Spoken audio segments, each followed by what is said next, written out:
What is going on, everyone? Welcome to another video from Featured Tech. In this video, I'm going to be discussing the top 3 needed improvements for the Dyson TP06. Let's get started. So the first improvement I want to start with is the matte coloring. So when I ordered this, I thought it was going to come in glossy black, and honestly, when I purchased it from Dyson's website, they didn't do a good job describing the exact material and coloring that you'll be receiving. It just says brushed nickel, or it says like dark gray, something like that. And when I received it and I felt the material, it's matte black. Now, personally, I hate this. And the reason why I do is that it makes it look like it's aged 5 years, even though this thing just came out about a year ago. And this was the same matte coloring that they kind of used with the AM02. You can look it up. If you look up Dyson AM02 in blue, you'll see exactly what I'm talking about.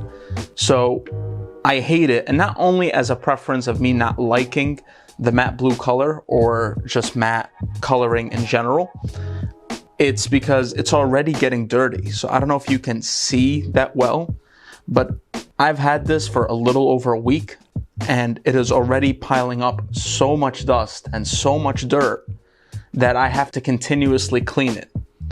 And that's why I prefer the glossy white TP04. The second improvement I want to touch up on is the filters, specifically the carbon filter on the inside.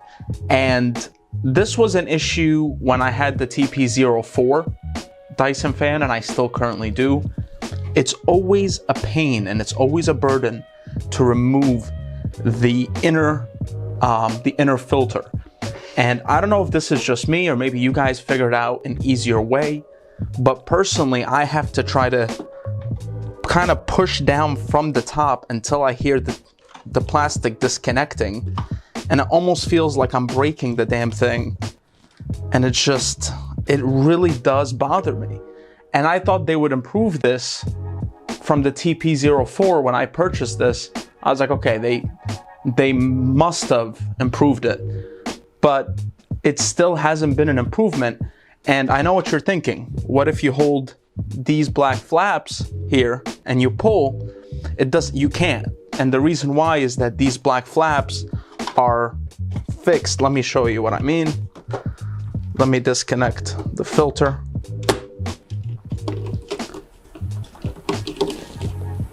This is what happened to my finger trying to remove the filter. But anyway, removing the filter,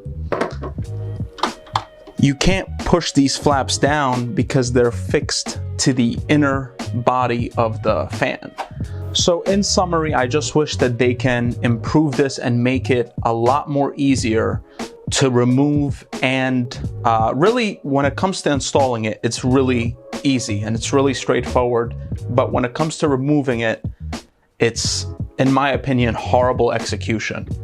And I don't know why they can't do something similar to the HEPA filter, because the HEPA filter is amazing. You can easily remove it from the top and just take it off with ease. So I don't know why they can't implement the same thing with the inner filter.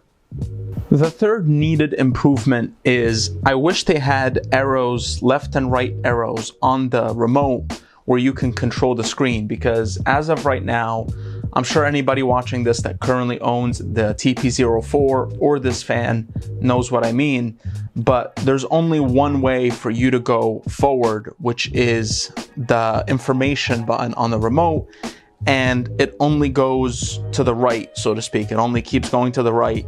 Now, let's just say I want to go back to the 24-hour air quality. I have to continue pressing the information button, and I have to keep going until I come back to it again. It is a bit annoying, and I hope that they do improve it. I don't see what's the issue with them implementing sort of a left arrow and right arrow on the remote so you can easily go between both of them. And if you accidentally missed a setting or, you know, something that you want to monitor, you don't have to keep pressing the I 20 times until you go back to the setting that you want, or the, the screen that you wanted originally. So these were the 3 needed improvements that I would love to see with future Dyson Tower fans and other fans, especially if they're going to continue to ask the $650 price point.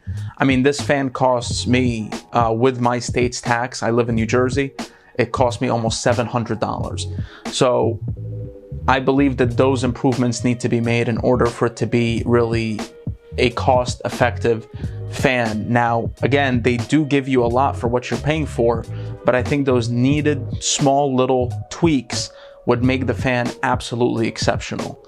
So I hope you guys enjoyed the video. If you currently own this fan or the previous generation and you want to mention another improvement that I didn't touch upon, make sure to leave it in the comment section below. I hope you did enjoy the video, and if you did, make sure to subscribe. Have a great day. Take care.